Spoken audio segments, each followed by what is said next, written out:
তো চাকরিহারারা চাকরি ফেরতের জন্য কী না করেছে, অনেক কিছু করেছে। ঠিক আছে, আমরা দেখেছি এর আগে চাকরিহারারা ডিবি পিটিশন দায়ের করেছিল, প্লাস কিছু এসএলপি ছিল, সব কিন্তু খারিজ করেছে সুপ্রিম কোর্ট। ঠিক আছে, তো এদিকে আন্দোলনও করেছে, আশা করি আমরা জানি।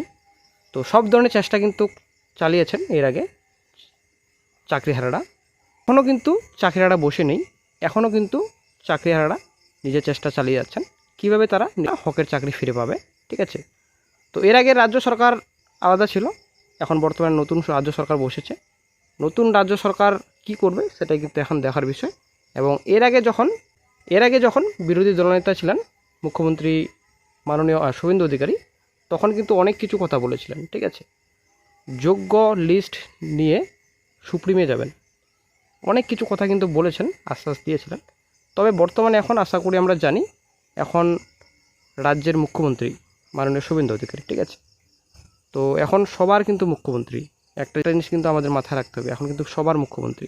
ঠিক আছে, তো মুখ্যমন্ত্রী এ বিষয়ে কী সিদ্ধান্ত নেবেন বর্তমানে, এবং কি রিপিটেশন কী হলো, কি রিপিটেশন দায়ের করা হয়েছিল, কি রিপিটেশন কী হলো, চাকরি কি ফিরবে এসএসসি 26,000-এ।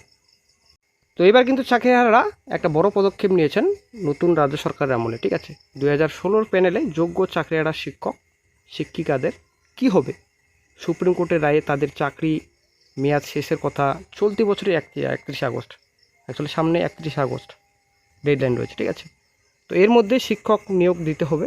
দুর্নীতি দায়ী স্কুল সার্ভিস কমিশনের 2016 কোটা প্যানেলই সুপ্রিম কোর্ট গত বছর বাতিল করেছিল। রাজ্যে ক্ষমতার পালাবদল হয়েছে, কিন্তু যোগ্য চাকরিহারা শিক্ষকদের অবস্থার কোনো পরিবর্তন হয়নি। বৃহস্পতিবার 2016 যোগ্য শিক্ষকদের চাকরিতে পুনর্বহালের দাবি জানিয়েছেন যোগ্য শিক্ষক শিক্ষিকার অধিকার মঞ্চের সদস্যরা। তাদের দাবি নতুন সরকার যেন এই বিষয়ে সুপ্রিম কোর্টের দ্বারস্থ হয়। সংগঠনের সদস্য চিন্ময় মণ্ডল ও রাকেশ আলমরা জানিয়েছেন, শান্তিপূর্ণ মিছিল করে 8ই জুলাই বিকাশ ভবনে স্মারকলিপি মাধ্যমে সরকারের কাছে এই ব্যাপারে দাবি জানাবেন।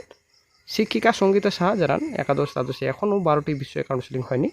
4000 শিক্ষককে সুপারিশপত্র দিয়েছেন, তাদের একজনও নিয়োগপত্র পাননি। নবম ও দশমে 40,000 প্রার্থীর নথি যাচাই এবং ইন্টারভিউ বাকি। তো এই সময় পত্রিকা প্রকাশিত হয়েছে, আনন্দবাজার পত্রিকাও কিন্তু প্রকাশিত হয়েছে। মুখ্যমন্ত্রী শুভেন্দু অধিকারীর হস্তক্ষেপ চেয়ে এবার পথে নামছেন এসএসসির ভুক্তভোগী শিক্ষকরা 8 জুলাই। ঠিক আছে, তো এখানে সম্পূর্ণ ডিটেলস বলা হচ্ছে।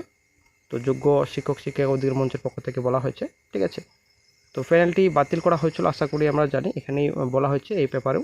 ঠিক আছে, তো এর আগে যখন বিরোধী দলনেতা হিসেবে ছিলেন শুভেন্দু অধিকারী, তখন কিন্তু জানিয়েছিলেন যে যোগ্য চাকরিহারা শিক্ষকদের সমস্যা নিয়ে সুপ্রিম কোর্টের দ্বারস্থ হবেন। ঠিক আছে, বর্তমানে তিনি মুখ্যমন্ত্রী, তাই পূর্ব প্রতিশ্রুতির কথা স্মরণ করে দিতে চান শিক্ষকরা। তো আশা করি আমরা জানি চাকরিহারা যেহেতু বসে নেই, রিপিটেশন কিন্তু দায়ের করেছেন সুপ্রিমে, এবং রাজ্যের পক্ষ থেকে কিন্তু কোনো রকম এখনও পিটিশন দায়ের করা হয়নি। ঠিক আছে, এর আগে রাজ্য সরকার যখন ছিলেন। তো ব্যাপারটা হচ্ছে এখন নতুন রাজ্য সরকার এসেছেন, নতুন রাজ্য সরকার এখন কি সাথ দেবেন? অ্যাকচুয়ালি এই যে এসএসসি 26,000 চাকরি, সবার চাকরি বহাল থাকবে, বিশেষ করে যোগ্যদের? এটা কিন্তু আসলেই এখনও প্রশ্নবোধক চিহ্ন। ঠিক আছে, কারণ এখন সবার মুখ্যমন্ত্রী মাননীয় শুভেন্দু অধিকারী। ঠিক আছে, যখন বিরোধী দলনেতা ছিলেন তখন কিন্তু অনেক কিছু কথা বলেছেন।